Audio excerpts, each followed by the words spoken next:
The most beautiful or the most intelligent woman in the room is not necessarily the one who has the advantage. Rather, it's the woman who has mastered these 4 skills. In this video, we will look at 4 essential skills every smart woman swears by. And if you learn these skills, you will attract life-changing opportunities, great relationships, and very importantly, it will help you build confidence in yourself. Skill number 1, the ability to make people feel understood without giving away your power. The people who control attention are often the ones who control the conversation. Smart women know when to speak, when silence is important. In every conversation, there are invisible signs. I call them micro expressions, such as when the tone in that conversation changes, when the other person no longer feels comfortable with the questions that you're asking them, or when the energy shifts in that conversation. Knowing whether or not to end it or move it to other conversations that may feel comfortable. Knowing when someone is insecure or defensive or just testing you to see what your stands are on certain situation is important, and you have to learn how to act differently without becoming fake. I'm not asking you to be two-faced. I'm saying that sometimes there are certain actions that make other people feel uncomfortable. You need to learn what those actions are. You can be warm without letting go of your boundaries. Like when the conversation is starting to feel disrespectful, you know how to put an end to it respectfully, and also you can be kind without overextending yourself. Skill number 2. Presence is what people feel before you even speak. See, there's a psychology behind first impression. People decide within seconds of meeting you. I call this refined presence. Learning how to move deliberately, how you walk, how you carry yourself, how you sit. Speaking intentionally. You don't have to rush through your words, and also deciding without panicking. Nobody is perfect. You would make mistakes along the line. So it's okay for you to make decisions and correct it later in the future when you know better. Yes, we cannot talk about refined presence without talking about etiquette. Learning how to eat, learning how to dress. I'm not just talking about the combination of colors and styles. No, it doesn't just stop there. You also need to learn how to wear the perfect clothes for a certain event. Don't go to the church looking like you're going to the club. Don't go for a social meeting looking like you're going for a formal meeting. You need to understand how to put yourself together. It is quite important so that when you're around people, they don't feel uncomfortable around you. Understanding cultural difference is very important. I hear women say things like, "This is who I am," and then you're in an environment where they feel uncomfortable with the way that you dress, with the way that you look. Learn to respect other people's culture.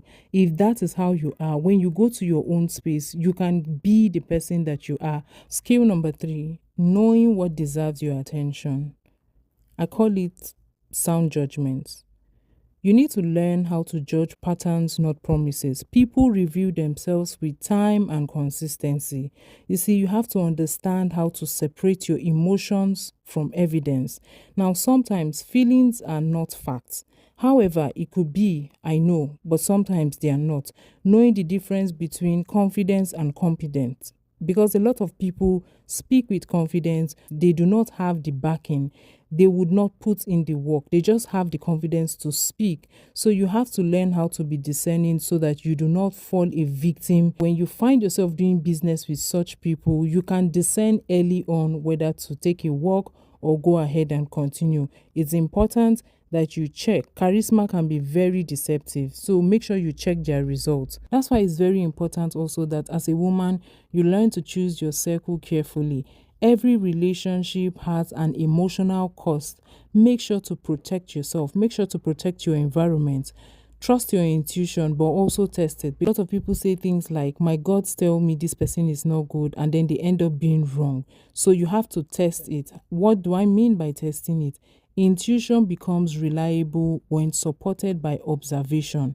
And make sure you pray if you're a person of faith. Surround yourself with healthy individuals. So when you find yourself in an unhealthy environment, you can easily sense it.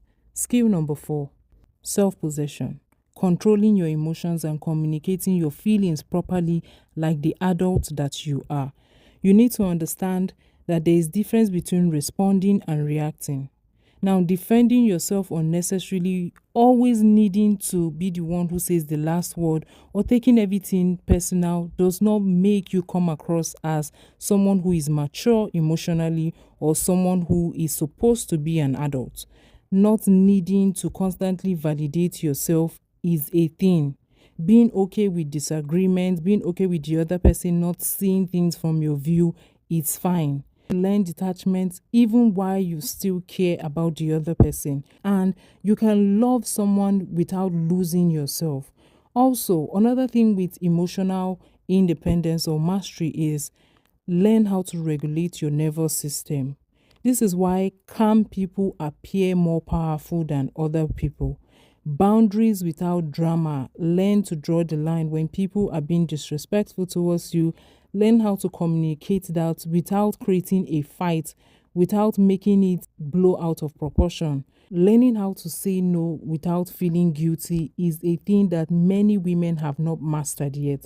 And if you do, you would set yourself above a lot of people. It looks like a small thing, but you will be surprised at the amount of people who do not know how to say no without feeling guilty. As a woman, then when to walk away, even without announcing it.